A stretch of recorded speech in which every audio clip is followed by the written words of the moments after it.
Hey, what's up? This is Matt Dietz, and this is Agency Launch. This is the show where I talk about running an insurance agency. I talk about sales and marketing strategies for insurance agents. I talk about staffing for insurance agents. I talk about retention and customer service for insurance agents. One of the most popular questions that I get right now is, hey, Matt, I know I'm supposed to quote a certain amount of people every day. How do I find people to quote? Well, if you text me right now to 208-213-8809, I have an asset pulled directly from my masterclass that I'm giving out for free. Text me 20 policies to 208-213-8809, and I will show you how to write 20 policies this week. On with the show. All right, I got something for you today.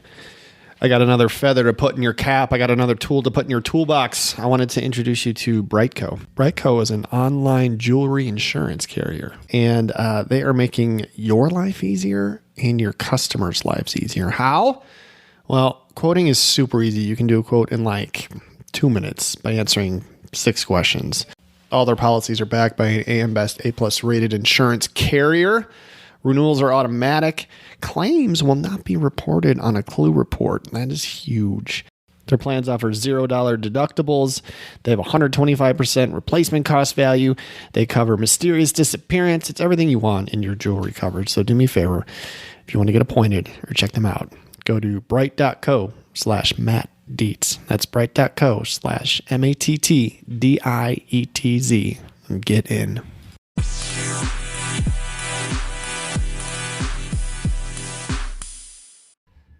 All right. So today I wanted to tell a couple of stories about why we should be having more conversations with people in life and in business. All right. So I'm really on this push, and I'm going to encourage you to continue to do this and to find the value in it, because we are living in a time where it's really easy to communicate in a very hollow way through texting and emails and stuff like that. And I have had 2 instances in the past week that have highlighted, the power and the strength of communicating with people face to face, or at least over the phone. Okay. So the first one was, I don't know how long to go into the story, but we're hosting an exchange student from Italy, and it's not going well. Okay. And he's been here since August. He jumped through a ton of hoops to get here. I think he lied, and his family lied, and he showed up here not being able to speak any English. He got into school and he's a good kid, the good heart in there somewhere, but he cheated. He's been cheating his way through his last year in high school. He's been copying his homework. He's been cheating on tests. And he's been disruptive in school, and it's been bad. And so there are a lot of hands in this pot, right? We have a liaison that is an advocate for the student, should be advocating for the family as well. And there's the school that's involved. There's the headmaster at the school. There's like 5 teachers. There are a lot of things going on. We're getting emails from the teachers telling us things that are happening in class, that he's disruptive, he's sleeping in class, and we know he's telling us that he's cheating on tests. We got to the point where it's gotten so disruptive in our life and in our family that it's like, look, he probably needs to go home. This is an 10-month commitment that we've made, and it's gone sour, in about 12 weeks. And so we've been trading emails with and having conversations over the phone with the liaison and with different teachers. 4 or 5 different teachers have emailed my wife, and it's very fractured in its communication. So we're trading emails back and forth.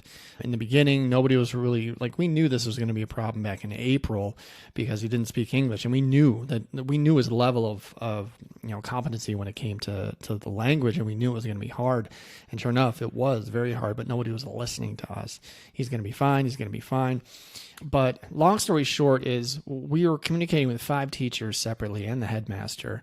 And I don't think anybody really quite understood, what was, the depth of the problem, because they had their siloed experience with this student, just in one class. Well, this student has been building a body of work, across the entire school and in our household and things like that. He hasn't been disruptive in our household. It's just been, we didn't think he was going to make it, So We were asked to come in for parent-teacher conferences, and when we did, the first teacher, his English teacher, came out and he was like, "Look," and she said, "Look, here's been my experience." I said, "Well, we understand. Like, we've communicated with her before, we empathize with her." And we said, "Look, this has been our experience." And she goes, "You know what? Why don't you wait here?" And she pulled in like all the teachers and the headmaster. So all of a sudden we had the whole, all of his teachers and the headmaster in there. Like, "Look, this is the experience we're having." And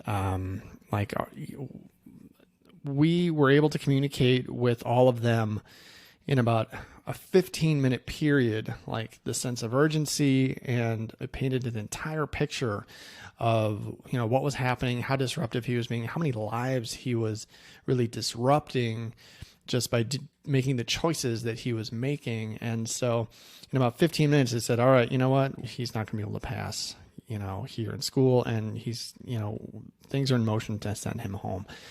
But on the way home from that meeting, my 14-year-old daughter was with us, and I was like, "Hey," I said, "let me explain to you kind of what happened here. We've been communicating over the past, month with all of these people in a fractured way with email. And with email, you only get words, right?" I said, "Do you see what happened when we all got together and how we all connected really quickly and how we all got on the same page and we were all able to empathize, we were all able to listen, and we were all able to solve a problem in 15 minutes that we'd been working towards over the last month?" I said, "It's so important in this day and age to be able to communicate face to face, look people in the eye, tell stories. Our words are only 10% of what we communicate. We were able to solve a problem in 15 minutes all by just being in the same room that was taking us a month that we were way behind on." So that's one story. Okay. The other one was I had a client who recently canceled on his commercial policy due to a non-payment, and the underwriter was not going to reinstate. They told my office they weren't going to reinstate because he had 3 cancellations over the past year due to non-sufficient funds. And that's grounds for a non-renewal, or they're not going to reinstate. This is a good risk for us. I know this business owner. He's hardworking. He's honest. And I was like, "You know what? I'm going to try and get this back." So it would have been very easy for me to say, "You know what? Well, they're not going to reinstate. Sorry, we're going to have to write you with another carrier, and it's going to be more expensive, and I'm going to get more premium and all this other stuff." But I didn't believe that's the right thing to do. We were told no. And I want to encourage you, it's okay to push back and to say, "Look, I want you to listen to my side of the story." Okay. So I called the client up and I had a conversation with him over the phone. I didn't send him an email. I didn't send him a text. I said, "Hey buddy, what's going on?" I spent 15 minutes on the phone with him. He's like, "Matt, this is what's happening." And he told me the story. And I came into my office and I dialed up my underwriter. I didn't send him an email. I called him on the phone. I said, "Hey man, this is what's going on. This is what his year has been like. This is why this has happened." He said, "All right, I'm willing to listen to it, but I need you to tell me a couple more things. I need to know why this happened back in January and April. And then I want to know how he's fixing it so it won't happen again." I said, "Fine." Called him back. I said, "Hey, my underwriter has these 2 questions." We got answers. I went back to my underwriter, said, "Hey man, this is what's going on. This is why it's not going to happen again. Can you please reinstate this?" And he did. Okay. I don't think I would have been able to do this if I was just sending emails back and forth with my underwriter. It's so much easier to say no and to decline information in an email. It just is. He could have read what I wrote and been like, "Doesn't matter. Those aren't the rules." If you can infuse some form of human emotion, if you can make a connection, if you can build some empathy in there, like, you can get more done. How much time did this take me? I don't know, 45 minutes, but it deepened my relationship with this client. It's going to keep this policy on our books. It's a good product. It's a good policy for this individual and his company. And it probably saved him $5,000 to $8,000 in premium a year by doing this work for him over a 45-minute period. So again, I'm encouraging you to have conversations with people, more conversations. Call people on the phone. Okay. Quit sending emails. It would have taken me a half an hour to write a good email, these 2 emails anyway. And I would have had to wait. If I did this all over email, I would have said, hey, Mr. Underwriter, can you please keep this policy in force? And I would have had to build a case and write it. I would have taken me 15 minutes to write a good email. And then I would have had to wait for him to read it and for him to respond. He could have told me, he could respond to that email and say, Matt, thanks for your email, but no. And it could have died there. Or he could have said, actually, Matt, you know what? Here's what I need from you. And I would have had to wait, for him to reply. And then I could have emailed my client. It could have taken me 3 days to do this. Okay. But we did it, in a morning over the course of 3 phone calls. So please get back in touch with your people, talk to people, get to know people, have the conversations. It's just a better way to do business. Okay. I'm going to keep telling you this because I think the world is in dire need of people taking care of people this way. Okay. And don't always take the first no. Okay. If they say no, I'm not going to reinstate it. You can be like, well, please, that's what I did. I was like, well, please, pretty please, can you please keep this? So anyway, fight for your clients, have the conversations, make people happy, be professional, do a good job. That's it. That's what I got for you today. My name is Matt. This is Agency Launch.